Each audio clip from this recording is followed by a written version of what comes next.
성경 물음에 대한 물음. 이 코너는 가톨릭 신자들이 신앙생활을 하며 느꼈던 성서적인 물음에 대해서 살펴보고 다시 한번 신자들에게 새로운 신앙적 물음을 던짐으로써 묵상해보는 시간입니다.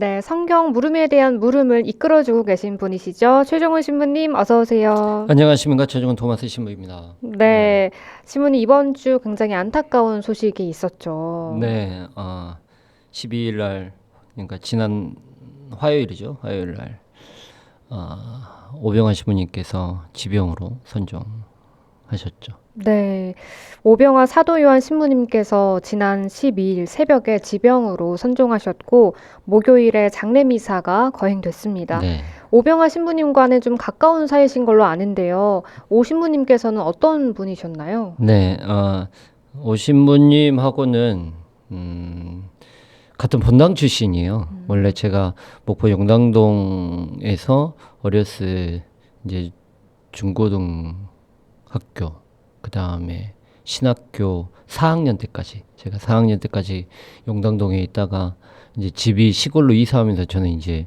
5학년 때, 이제 영국과 1학년 때 이제 일로로 이제 저는 본당을 옮겨서 저는 출신은 일로 본당 출신이지만 이제 네. 원래 생활했던 건 용당동이죠. 그래서 저하고 또 나이도 같고 또 중고등부 학생회 활동을 같이 했던 친구입니다. 아주 어렸을 때부터. 그래서 안지는 한 40년 정도 된 거죠. 네. 그랬다가 또 이제 마지막 이제 발병하고 나서 이제 요양하면서도 오 신부님이 다른 병원에 들어가는 것보다 좀 편하게 지내고 싶다 해서 고향에 오고 싶다 그러셔가지고 제가 또 목포 성지에 있잖아요. 네. 그래서 목포 성지에 사제관이 한 10분 정도 사시는데 이제 그쪽에 와서 지내면 좋겠다라고 해서 이제 작년 8월부터 저하고 같은 집에 제가 살았죠. 그래서 옆에서 이제 또 오랜 친구이기도 하고 또 동료 신부이기도 하고 그러면서 예전의 모습도 많이 기억나지만 지금 저는 발병하고 나서 많이 아파했던 병화 신부님의 모습이 네. 가장 기억이 많이 남아요. 이제 제가 이제 신부님 화요일 날 돌아가시고 이제 영안실에 들어가기 전까지 응급실에서 돌아가시고 사망 선고 내리고 영안실 안치실까지 가기 전까지 제가 옆에서 마지막 병화 신부님 하고 있었는데 그 마지막 모습이 저는 아직도 많이 고통스럽게 네. 있었던 모습이 지금도 기억납니다. 네. 그래서 항상 굉장히 많이 웃는 친구였거든요. 네. 웃기도 하고 그 다음에 언제나 호탕하게 웃어주고 그렇게 막 저처럼 막 이렇게 나대는 성격이 아니어서 조용히 언제나 옆에서 막 이렇게 옆에서 누군가를 빛나게 해주는 그런 친구였는데 그러면서 항상 같이 웃어주고 같이 분위기를 밝게 해주는 친구였는데 마지막 모습이 저에게는 가장 안타까워요. 가장 좀 많이 아파하면서 갔다는 그 모습이 또 이제 제가 거기 책임자로 있고 또 많이 챙겨줘야 되는데 많이 챙겨주지 못해서 더 일찍 가지는 않았나라는 아쉬움과 미안함들이 오늘 그런 생각들이 많이 듭니다. 그래서 네. 하느님 곁에서 아프지 않았으면 이제 더 이상 아프지 않았으면 또 좀 편안하게 지냈으면 또 편안한 휴식이 되었으면 하는 그런 마음입니다. 네. 네, 그렇습니다. 여러분들께서도 오병화 신부님의 안식을 위해서 기도로 마음을 좀 모아주셨으면 좋겠습니다. 네. 네, 그러면 오늘 물음 바로 좀 살펴보도록 하겠습니다. 네, 마테오복음 19장 23절에서 26절 말씀입니다. 예수님께서는 제자들에게 이렇게 말씀하셨다. 나는 분명히 말한다. 부자는 하늘나라에 들어가기가 어렵다. 거듭 말하지만 부자가 하느님 나라에 들어가는 것보다는 낙타가 바늘귀로 빠져나가는 것이 더 쉬울 것이다. 제자들이 이 말씀을 듣고 깜짝 놀라서 그러면 구원받을 사람이 어디 있겠습니까? 하고 물었다. 예수님께서는 그들을 똑바로 보시며 그것은 사람의 힘으로 할 수 없는 일이다. 그러나 하느님께서는 무슨 일이든 하실 수 있다. 하고 말씀하셨다. 네, 성경에 나오는 부자가 우리가 생각하는 돈이 많은 부자라면 하느님을 열심히 믿고 또 그 가르침을 성실히 따르는 성공한 사업가는 많이 억울할 것 같아요. 성경에 나오는 부자는 누구를 가리키는 걸까요? 이 물음과 또 그것은 사람의 힘으로 할 수 없는 일이다. 그러나 하느님께서는 무슨 일이든 하실 수 있다 하고 말씀하셨다. 이 구절이 내포하는 구체적인 의미는 무엇일까요? 네, 신부님 오늘은 성경 속 부자에 대한 물음을 함께 나눠볼까 하는데요. 관련해서 답을 좀 주시겠어요? 뭐 일단 답을 드리기 이전에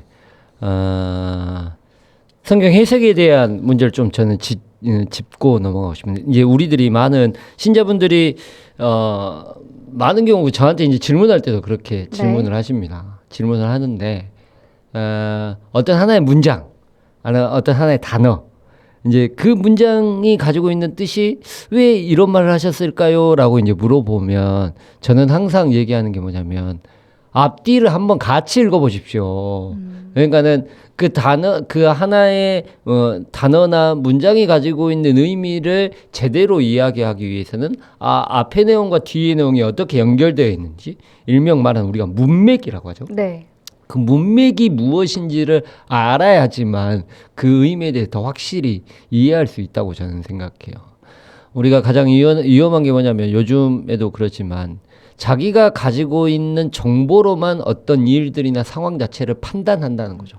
뭐 우리 때는 찢어진 신문이라고 하는 신문 전체를 읽지 않고 한 부분만을 읽고 그게 전부인 양 하면서 오류에 빠지기 쉽다라는 거예요. 그래서 저는 우리가 가지고 있는 내용 전체, 그러니까 성경도 앞뒤 문맥을 잘 파악해서 이 내용이 예수님께서 이 말씀을 하셨는데 이 말씀이 어떤 의도에서 어떤 문맥적 의미를 가지고 저자는 이 이야기를 통해 어떤 걸 전해주고 싶었나 하는 전체적인 의미에 대해서 파악을 해야지만 어떻게 보면 올바른 성경 해석 아니면 우리에게 올바른 성경의 의미들이 우리에게 다가올 수 있다는 것들을 일단 얘기해 드리고 싶어요. 이제 이것도 마찬가지라. 네. 맞습니다. 네. 이래서 사실과 진실은 서로 다를 수 있다는 말도 나오는 것 같은데요.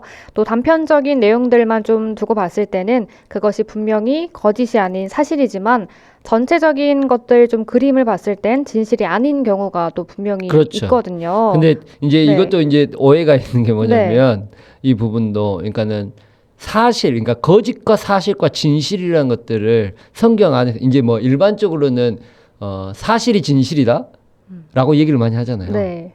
근데 이제 성경의 의미 안에서 이 사실과 진실은 또 다른 의미가 있어요. 이건 나중에.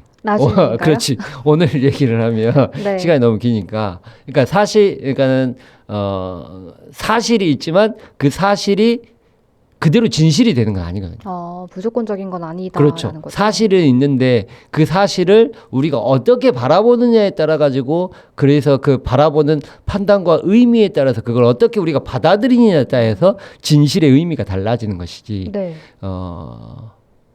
아무튼 그거는 이것도 얘기가 깁니다. 그러니까 요한복음에서 예수님께서 그런 말씀을 하세요. 진리가 너희를 자유롭게 하리라라는 말씀을 하세요.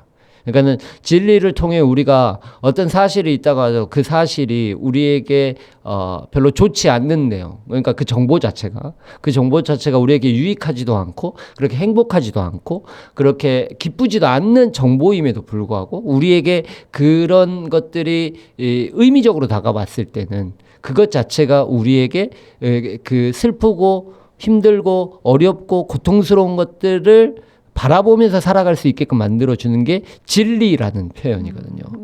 그래서 그 진리라는 표현이 어떻게 보면 true라는 말이, 영어로 true라는 말이 진실이라고 표현되지만 진리라고도 표현이 되거든요. 그러잖아요. 그러니까는 사실, 거짓, 사실, 진실, 진리라는 의미에서 또 다른 성경 안에서는 의미가 달라집니다. 이거는 나중에 뭐 또 기회가 있으면 네. 제가 설명해 드리도록 네, 하겠습니다. 아무튼 좋습니다. 네. 그렇다면 신부님께서는 이 마테오복음에 나오는 부자의 의미를 단편적인 접근이 아니라 그러면 큰 의미에서 해석하려면은 어떻게 좀 해야 할까요? 그렇죠. 이제 문맥상으로 보기 위해서는 우리가 아까 아나운서님이 읽은 구절 자체가 몇 절이냐면 23절부터일까요?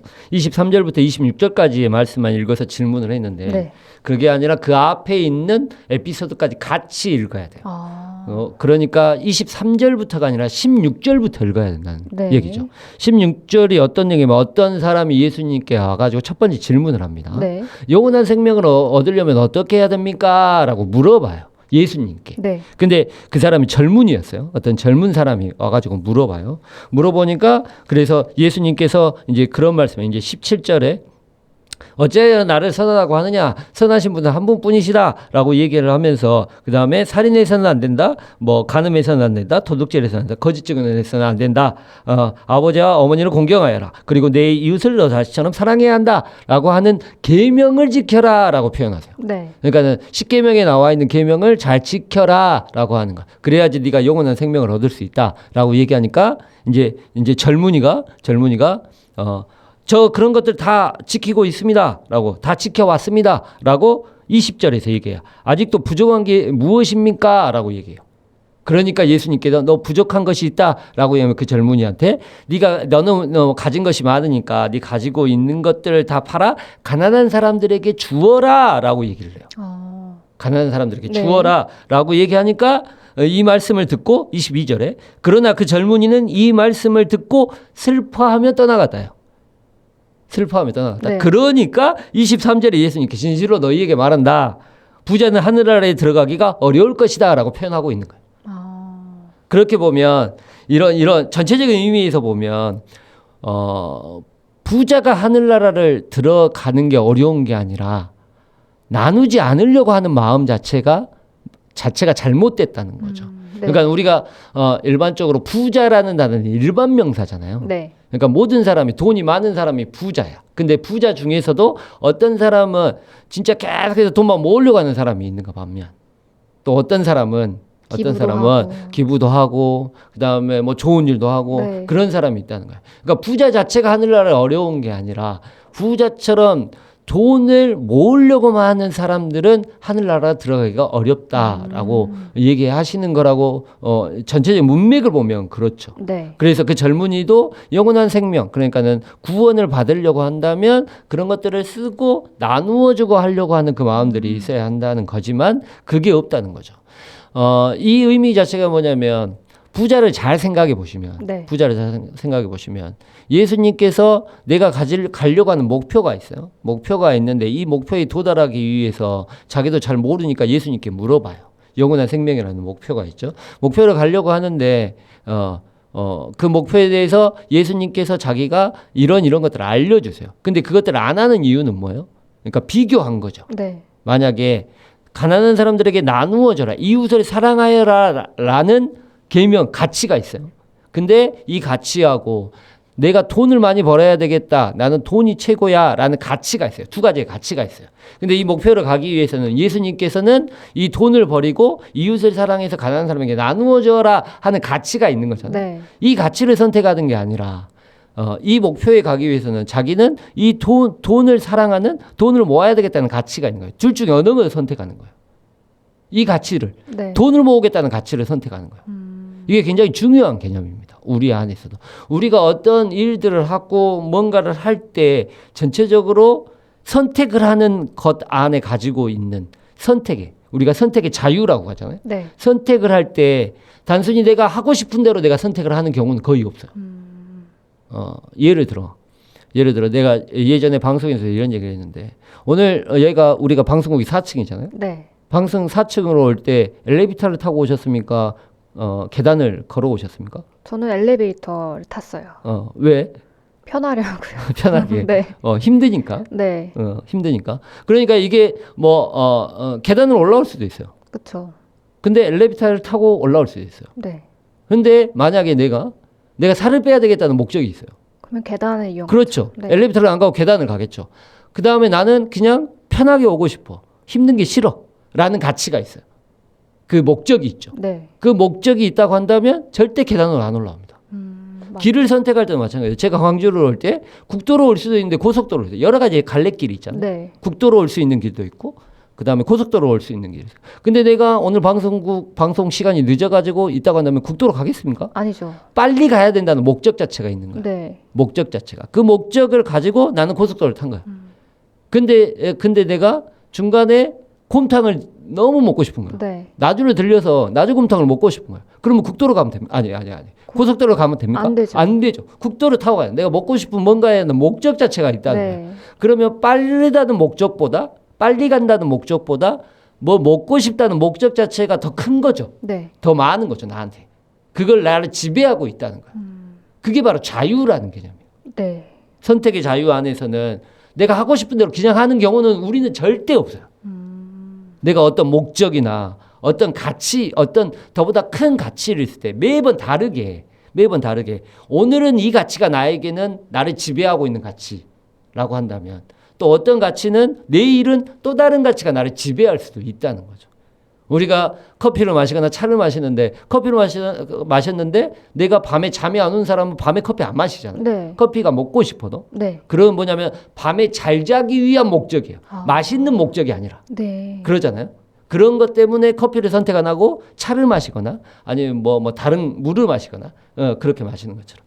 그렇게 생각해 보면 부자의 경우에는 하느님의 가치가 있어요. 이웃을 사랑하고 나누라는 가치가 있어요.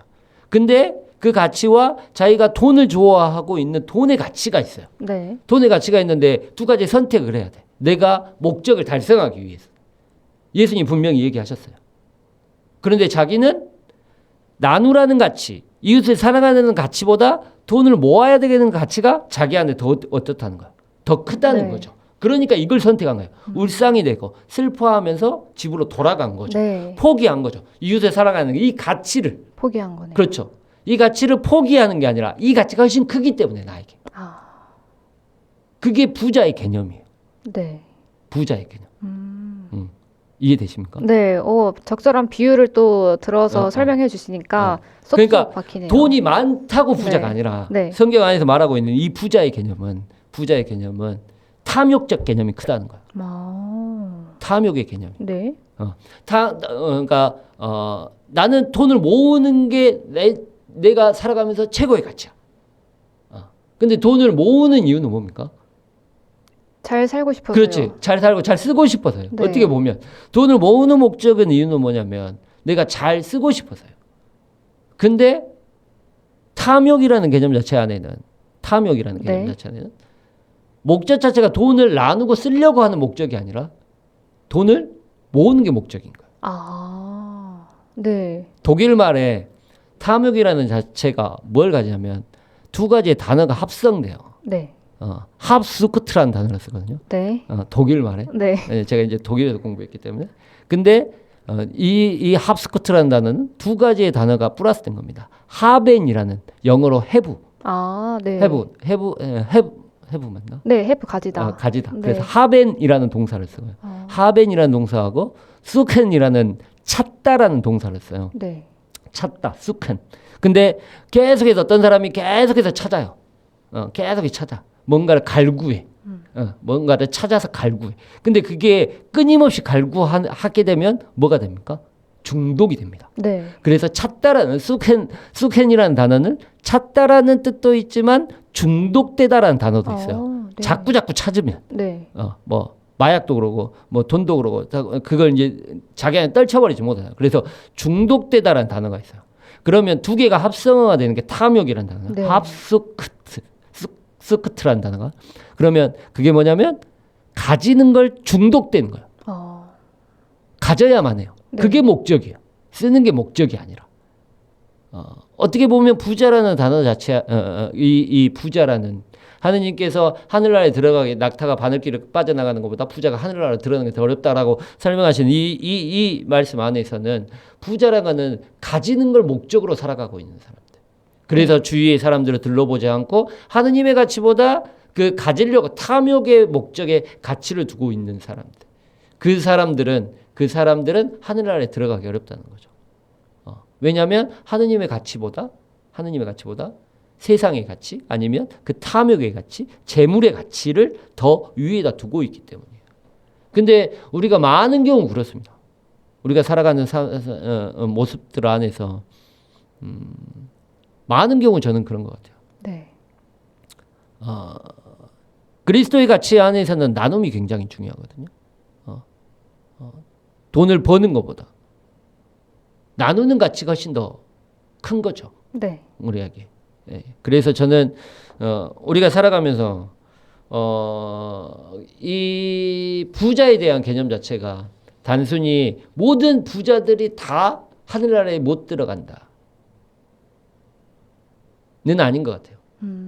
부자도 부자 나름이다. 그렇죠. 이런 부자 나름이다라는 말씀이시네요. 네. 거고, 또한 한 가지 더 여기서 부자라는 개념을 한 번 더 이렇게 짚고 넘어가면 세상에 자기가 부자라고 생각하는 사람이 있을까요? 없을까요? 없을 것 같아요. 더 욕심내니까.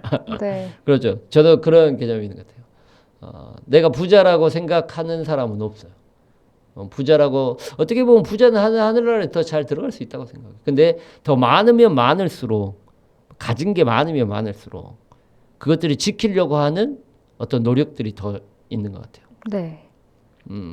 제가 요즘에 사선 특강을 이렇게 다니거든요.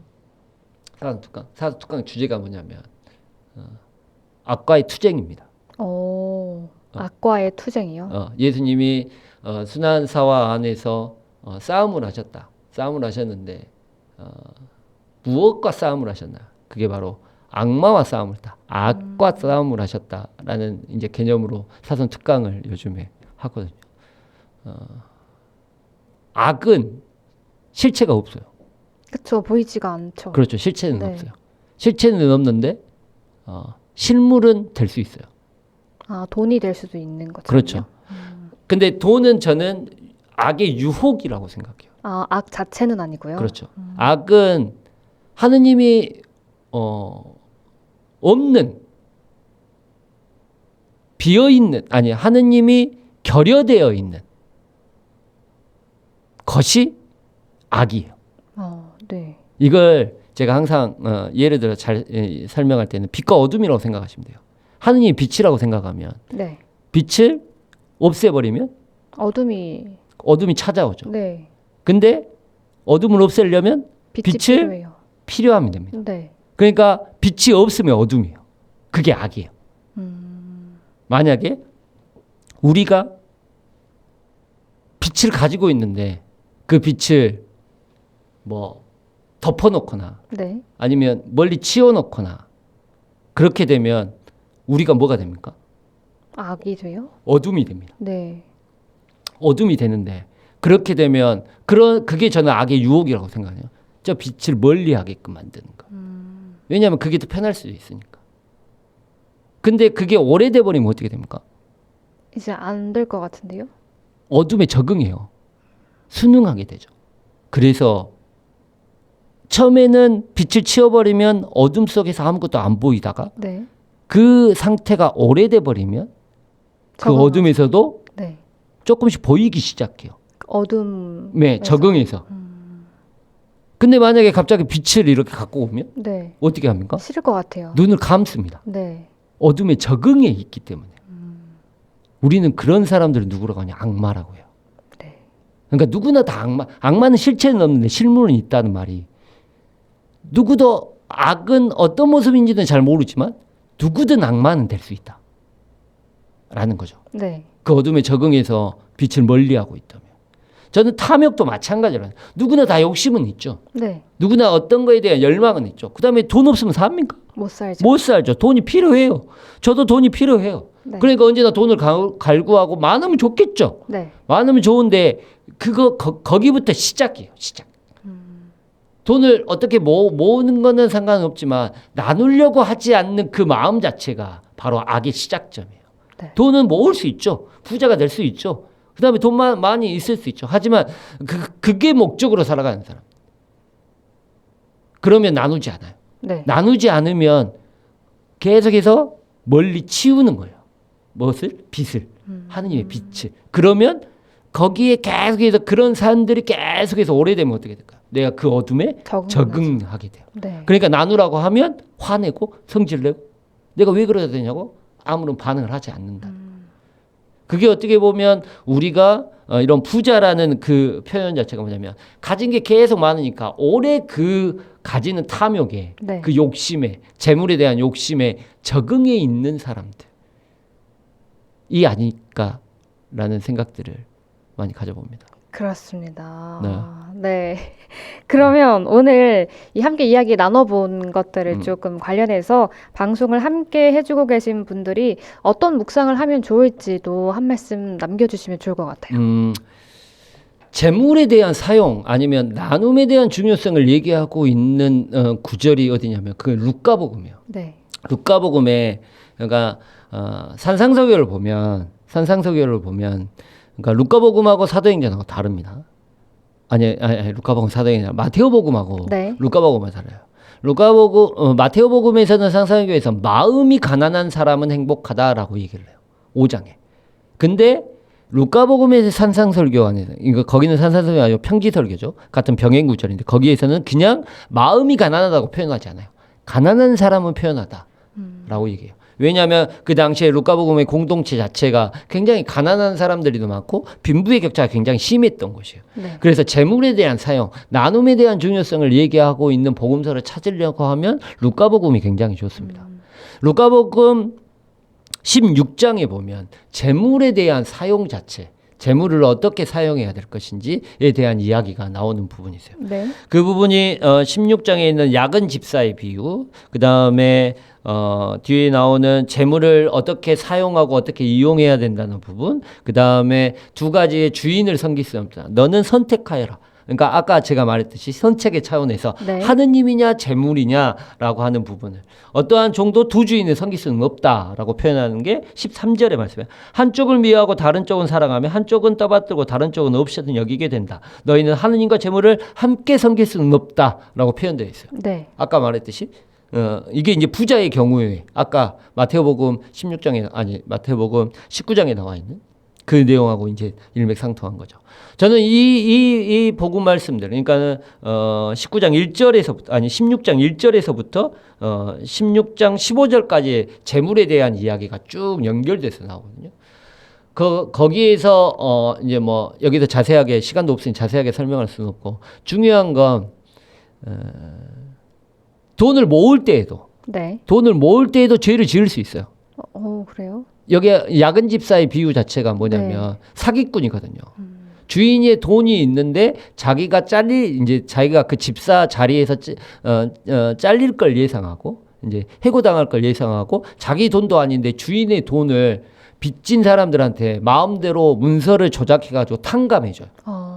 그러잖아요. 네. 자기가 나중에 가면 이 사람이 나한테 내가 이걸 이렇게 빚을 탕감해줬으니, 그러니까 자기 빚도 아닌데 빚을 탕감해줬으니 나한테 잘 보여주고 내가 잘해줄 거야 하면서 자기 임의대로 문서 조작을 해가지고 이렇게 빚을 탕감해주거든요. 근데 집주인은 아니 이제 그 주인은 그 집사를 칭찬하거든요. 이해가 잘 안 되시죠? 네. 사기꾼인데. 그렇죠. 이제 이게 루카복음의 핵심입니다. 뭐냐면 옛날에 그런 말이 있잖아요. 개같이 벌어서 정승같이 써라. 네. 극단적인 예로 돈을 벌 때도 죄를 지었어요. 한 사람은 돈을 벌 때도 죄를 지었어. 근데 그것들을 사람들에게 나누는 사람이 있어요. 죄를 지으면서 나쁜 짓을 하면서 돈을 벌었지만 그 나쁜 짓을 했던 돈을 다른 사람한테 나누는 사람이 있어요. 하지만 정당하게 돈을 벌어요. 하지만 나누지 않아요. 네. 이 두 사람이에요. 아주 극단적인 얘기죠. 둘 다 죄인이에요. 왜냐하면 다 죄를 지었으니까. 네. 둘 다 죄인이에요. 나누지 않는 것도 죄니까. 그러면 이 둘 중에 누구의 죄가 더 클까요? 루카복음에서 얘기하고 있는 거예요. 전자, 돈을 나쁘게 벌고 죄를 지으면서 벌었던 사람들이 나누는 사람이 있고 네. 정당하게 돈을 벌었지만 나누지 않는 사람이 있어요. 전자와 후자가 있어요. 후자가 더 나쁜 놈이다? 아니면 전자가 더 나쁜 놈이다?